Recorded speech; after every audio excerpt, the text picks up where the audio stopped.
মাননীয় সড়ক মন্ত্রী বললেন যে স্বস্তি যাত্রা ছিল।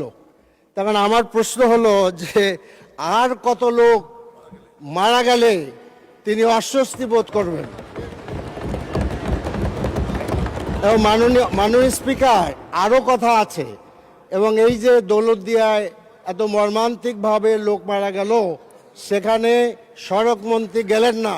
মাননীয় সদস্য, দয়া করে এবারে আপনি একটা নোটিশ প্রদান করতে পারেন বিধি অনুসারে। মৃত্যুবরণ যারা করেছে তাদেরকে মাত্র 25,000 টাকা, জীবনের মূল্য ধরা হলো 25,000 টাকা, আর আহতের জন্য 15,000 টাকা। মাননীয় সদস্য, আপনি একটা কয়েক সেকেন্ড আপনি নোটিশ প্রদান করতে পারেন, তারপরে আমরা বিবেচনা করব। অসংখ্য ধন্যবাদ মাননীয় সদস্য। কয়েক সেকেন্ড আমি চাচ্ছি।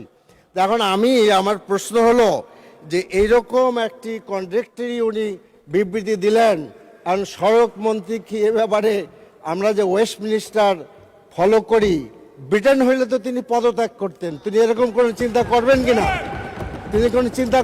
মাননীয় সদস্য, আপনাকে ধন্যবাদ।